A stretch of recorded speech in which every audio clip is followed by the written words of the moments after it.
guys, Mike Risco from the Greater Ossining Chamber of Commerce Chamber Chats, and we are here at the Westchester Collaborative Theater. Let's go inside and meet Alan. Come on in.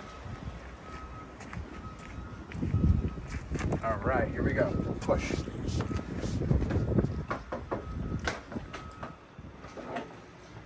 Hey, Alan, how's it going? Hey, Mike. Great to see you. Come on in. Welcome All right. to WCT. Come on in.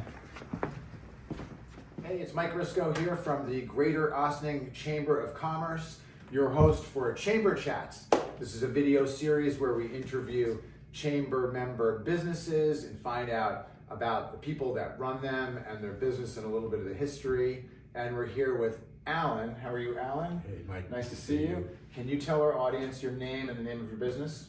Sure. My name is Alan Ludwin. The organization is called Westchester Collaborative Theater. And we're a nonprofit theater company. We're located downtown Ossining at the riverfront area. And we've been doing black box new play development for about 16 years now. That's really interesting, and it's been great for the community to have this, and we're really lucky to have you here. So can you give us a little background about things that you've done professionally that led up to this? Is this something that, have you been in this industry for a long time? Are you an actor yourself? How did this come about? Yeah, so as anybody who's in the business will tell you, you can't make a living doing theater, which is why there are so many people waiting tables and doing other things who are also interested in either acting, writing, or directing. So my background is I grew up in the city, and I was a playwright by avocation. I never made a living writing plays, but I always found places in the city that were kind of like this. They were like small black box, really cool vibe theater spaces. And when I moved up to this area, I wanted to find a place where I could get my work developed and read by actors and worked on. And there was really nothing like that in the area. I did find a place actually in Ossining and began working with them. And then when that place folded, decided to try to create my own organization with some other folks that would focus on new plays. Because really, new play development is very rare, especially out of New York. Most every theater company does revivals, pre-existing plays. So to do a new play focus is risky, edgy, and requires a little bit of nerve to undertake. So new play development is somebody writes the play and then presents it to you. It's new, it's never been done before. Is that kind of what? Correct. So what we say is the play can have had readings with a closed audience, but it should never have had a full production with a paid audience. That's the criteria that we use. And so what we have over the past years is to develop a group of folks who believe in the concept of new play development. We have playwrights, we have actors, we have directors, we have techies, and we've grown because word has gotten out, and we actually have about 160 members. We're a member-driven company. So actors need to audition for us, playwrights need to have a work evaluated by a reading committee to be brought in. But once you're a member, that's when you begin to be able to take advantage of what we offer. And the way we develop it, our core program is called a lab, a workshop lab, where any member can submit a work for a reading. I usually cast it with our actors in the company, and then we do the reading right here, and then the members do a critique and feedback to help the writer develop the work even further. So you have to be a member to submit your work? Yes. So how do you become a member? Like I said, as an actor, you would audition for the company. We have a reading committee. Usually we ask for a monologue, and then the committee sees that and makes a determination.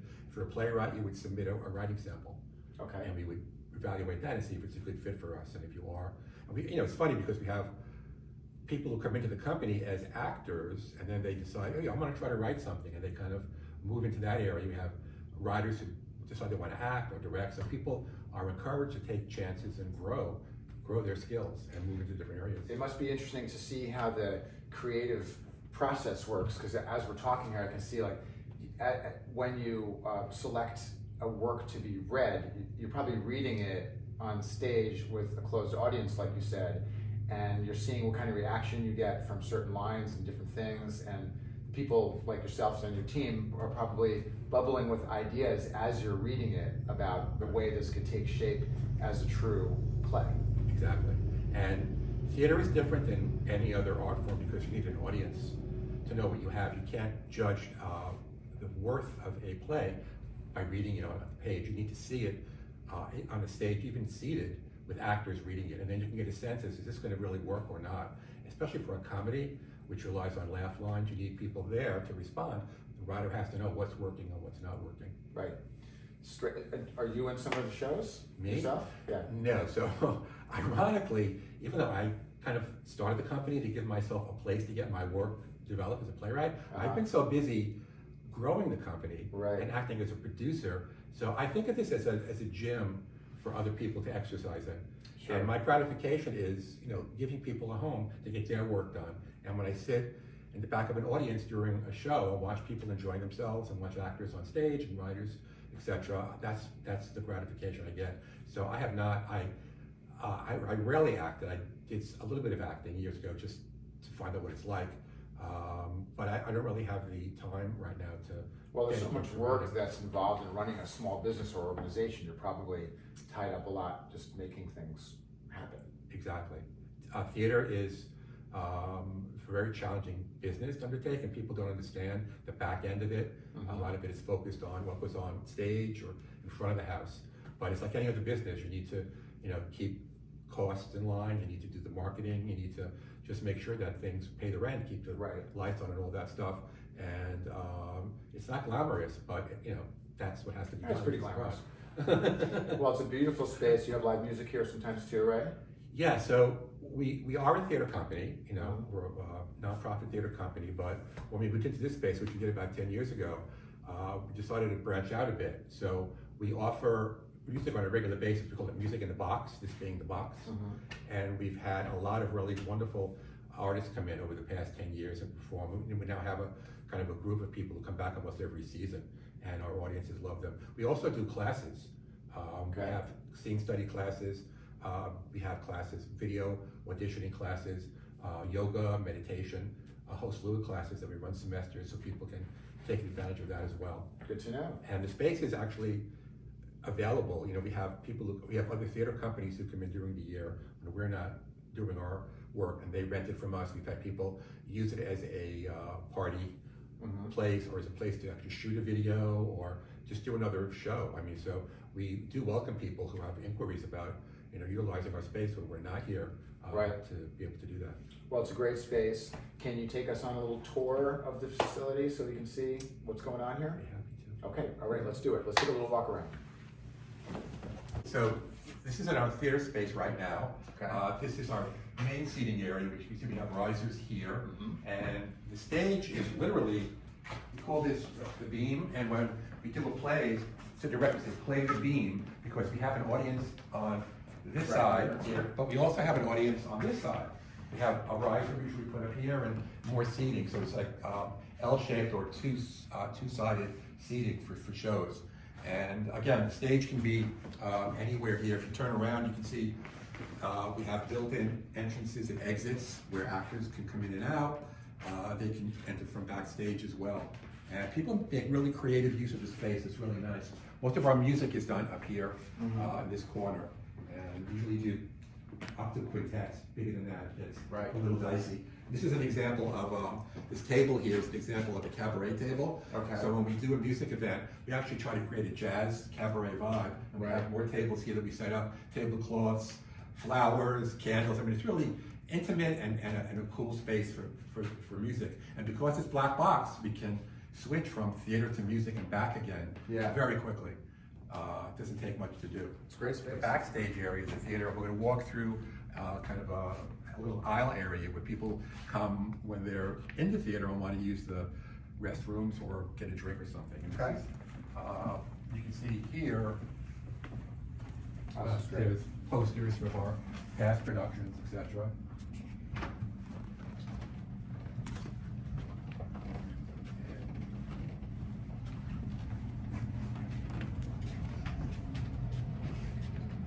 And now we're in our backstage area. So there's a bar over here, which we keep open, serve wine, beer, and sodas, coffee, etc. for mostly our music events. People hang out here during intermission, pre-show. It's kind of a nice social area. We also hold parties here.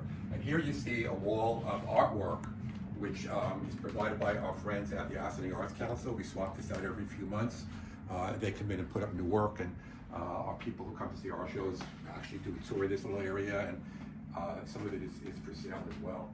So, like I said, this was a cabinet making factory that we inherited. So all of these walls were built-ins. Right.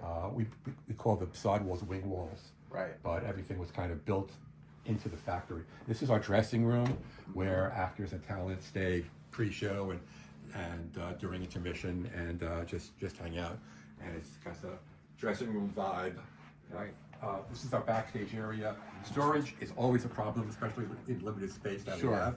So we try to be efficient in how we use it. So we keep our set pieces here, doors, windows. It seems like, are there a lot of shows that utilize doors? Quite a few. I mean, the main props are a door, and then we have some windows that we also put up. And It's kind of interesting. That seems like that's like very used a lot, doors and windows. Exactly. Right. And then this is our tech booth, which as you can see is raised. We have a lighting board here, and then our audio operator sits here. So we usually have a two-person tech team running our shows. We have some video cameras on the shelf when we do a show as well, so they can see everything in it. And we have presets for jazz and for our workshops and stuff. Right, Alan, thanks for that great tour. The space is so beautiful and so well thought out, and it's just really cool. Thank you. It's a really cool spot. Can you tell people how they can find out about you, join your organization, and where we're located and all of that? Okay.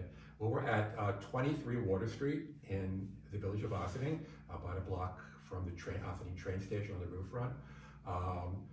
Our address is 23 Water Street. Phone number is 914-263-4953. A good email address to get in touch with us would be info@WC Theater. That's an theater with an ER, WCtheater.net. And our website address is WCtheater with an ER.org. And that lists all of our upcoming shows and gives you information about membership and how to get involved in the theater company. Great, Alan. Thanks so much.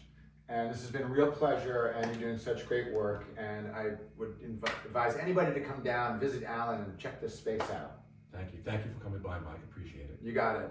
All right, signing off. It's Mike Risco, your host for the Greater Ossining Chamber of Commerce Chamber Chats. We'll see you next time.